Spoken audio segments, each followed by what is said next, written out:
नमस्कार दोस्तों। सही कहा है किसी ने, चिंता और चिता में सिर्फ एक बिंदु का फर्क होता है। इस दुनिया में कुछ लोग बेवजह चिंता करते हैं, बिना किसी कारण ही अपने आप को और मन को परेशान करते रहते हैं। चिंता हमें बीमार करती है। आज की इस कहानी में हम सीखेंगे कि क्यों हमें बेवजह चिंता नहीं करनी चाहिए। एक गांव में एक किसान था जिसे एक बहुत ही बुरी आदत लग चुकी थी, और वह आदत थी बेवजह चिंता करने की। वो हर समय किसी ना किसी चीज की चिंता करता ही रहता। वो हर समय सोचता रहता कि कहीं मेरे साथ कुछ गलत ना हो जाए, जबकि उसकी जिंदगी में अभी तक सब कुछ ठीक ही चल रहा था। उसके पास एक बड़ा सा खेत था जिसमें अच्छी खासी फसल हो जाती थी। खेती करने के लिए 2 बैलगाड़ियां थीं, एक अच्छा घर था, एक पत्नी और 2 प्यारे बच्चे थे।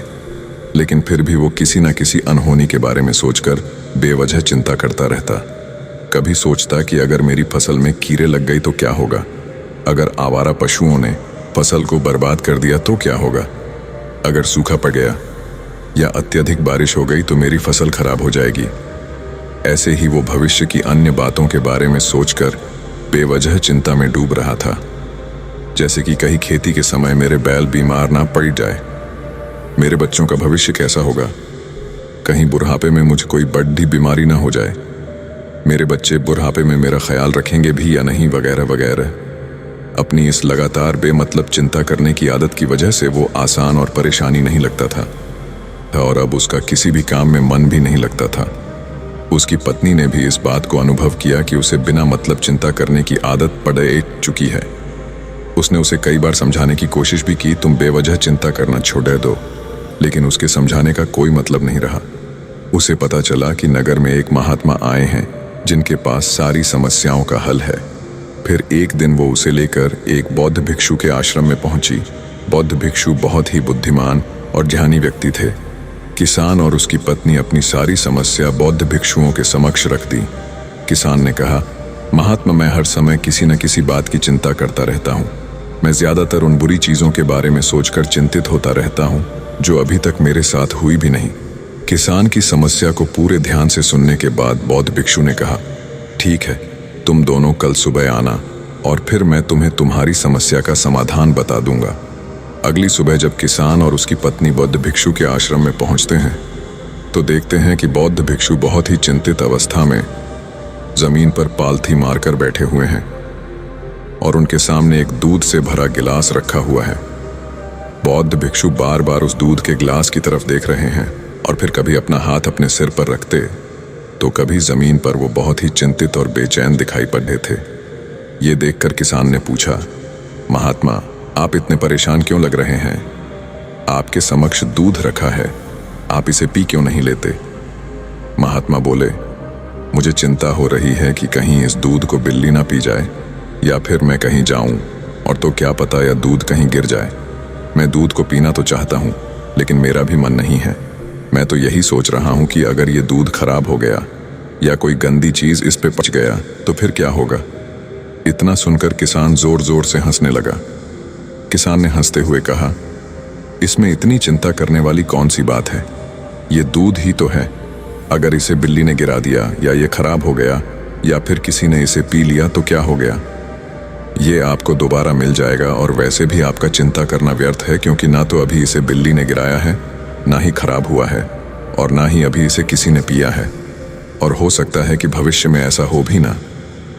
किसान के मुंह से ये बातें सुनकर बौद्ध भिक्षु मुस्कुराए और बोले, मैं भी तो तुम्हें ही यही समझाने का प्रयास कर रहा हूं कि भविष्य की उन घटनाओं की चिंता करना व्यर्थ है जो अभी हमारे साथ हुई ही नहीं, और बहुत बड़ी संभावना है कि वो कभी होगी भी नहीं। और अगर हो भी गई तो जिस चीज को तुम एक बार हासिल कर सकते हो उसे तुम दोबारा भी हासिल कर सकते हो, और अगर नहीं कर पाए तो कोई बात नहीं, क्योंकि समस्याओं के आने के साथ ही उन समस्याओं का सामना करने की हिम्मत भी अपने आप ही आ जाती है। ये बातें सुनने के बाद किसान को लगा जैसे किसी ने उसके गाल पर एक थप्पड़ मारकर उसे नींद से जगा दिया हो। उसे महसूस हुआ कि वो भी तो यही गलती कर रहा है। वो भी तो भविष्य की उन घटनाओं के बारे में सोचकर चिंतित हो रहा है जो अभी तक घटी ही नहीं और शायद कभी घटेगी नहीं। वो और फिर बौद्ध भिक्षु के चरणों में गिर पड़ा और कहने लगा, इतनी आसान में मुझे मेरी गलती का एहसास करवाने के लिए आपका बहुत बहुत धन्यवाद और मैं आज से पूरा प्रयास करूंगा। मैं बेवजह चिंता करना बंद कर दूंगा। जापान में एक लोकप्रिय कहावत है, अगर तुम चल रहे हो तो सिर्फ चलो, अगर तुम खा रहे हो तो सिर्फ खाओ, लेकिन एक समय में सिर्फ एक ही काम करो, चिंता न करो। इस लोकप्रिय कहावत के अर्थ ने मुझे हैरान कर दिया था और सच कहूं तो मुझे ऐसा लगता है कि कहावत के अर्थ में ही वो राज छुपा है जिसे अगर किसी ने अच्छे से समझ लिया और अपने जीवन में उतार लिया तो वो चिंता के बंधन से ही हमेशा हमेशा के लिए मुक्त हो जाएगा। इस कहावत के अर्थ के बारे में हम आगे बात करेंगे, लेकिन उससे पहले देखते हैं कि हमारे दिमाग में इस तरह के विचार ज्यादा चल रहे होते हैं। पहला, क्या मैंने ये काम सही से किया? दूसरा, क्या मैं इसे और बेहतर कर सकता था? तीसरा, इसका परिणाम क्या होगा? और चौथा, लोग मेरे और मेरे काम के बारे में क्या सोच रहे होंगे? ये ऐसे कुछ विचार हैं जो हमारे दिमाग की सिस्टम में ज्यादातर समय चलते रहते हैं, लेकिन हमें पता नहीं चलता क्योंकि हमने इन विचारों के साथ जीना सीख लिया है और हमारा दिमाग काम भी ऐसे ही करता है कि अगर हमने इसे किसी काम को कई बार करवा लिया तो फिर ये उसे अपनी आदत बना लेता है और फिर हमारे चाहे बिना भी उस काम को करने का प्रयास करता है। शुरुआत में तो हम किसी भी काम को अपनी इच्छा से पूरे होशो हवास में करते हैं, लेकिन बाद में वो हमारी आदत बन जाता है और फिर हम बस बेहोशी की हालत में बिना सोचे समझे उस काम को करते चले जाते हैं। जब एक बच्चा छोटा होता है तब उसे पता नहीं होता कि चिंता क्या है, लेकिन जैसे ही वो बड़ा होता है माँ बाप कहना शुरू कर देते हैं, बेटे आपको होमवर्क करना है, आपको उसकी चिंता नहीं हो रही, आपके एग्जाम आने वाले हैं, आपको उसकी चिंता करनी चाहिए। और ऐसे ही न जाने कितनी सारी चीज़ों के लिए बच्चों के आसपास के लोग उसे चिंता करने के लिए कहते हैं और वो छोटा बच्चा इस बात को मान लेता है। ये अच्छा, किसी भी काम को करने के लिए हमें उसकी चिंता करनी पड़ती है और फिर वो भी किसी काम की घटना के बारे में बार बार सोचने लगता है।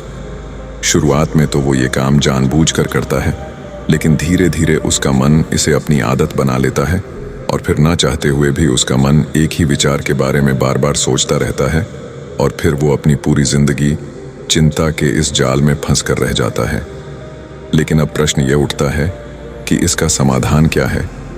तो इसका समाधान है ऊपर बताई गई जिन कहावत का अर्थ यानी जागरूकता। हमें अपने विचारों के प्रति जागरूक होना पड़ेगा। हमें थोड़ी देर रुककर इस बात पर ध्यान देना होगा कि कहीं हम ना चाहते हुए भी एक ही घटना के बारे में तो बार बार नहीं सोच रहे हैं। हमें पूरी जागरूकता के साथ ये देखने का प्रयास करना होगा कि पूरे दिन हमारे अंदर इस तरह के विचार उठते रहते हैं। अब आप पूछ सकते हैं, केवल जागरूकता क्या करेगी? मैं कहता हूं यह काफी है। ये मन को शांत करने के लिए पर्याप्त है, मन को अपने स्वभाव का एहसास कराने के लिए पर्याप्त है और जीवन में जागरूकता लाने का सबसे आसान तरीका है ध्यान करना। ध्यान करने के दौरान अपने विचारों पर ध्यान देना, और जब आप पूरी जागरूकता के साथ अपने विचारों पर ध्यान देना शुरू कर देंगे तब आप पाएंगे कि आपके मन में चलने वाले गैर जरूरी विचार एक एक करके अपने आप ही गायब होना शुरू हो जाएंगे और फिर आप एक आनंदित और शांत जीवन अनुभव कर पाएंगे। बाकी अगर ये कहानी आपको अच्छी लगी हो तो इस वीडियो को लाइक करें और ऐसी और कहानी सुनने के लिए चैनल को सब्सक्राइब करें। तब तक मिलते हैं हम आपसे ऐसी ही एक और प्रेरणादायक कहानी के साथ अगले दिन। धन्यवाद।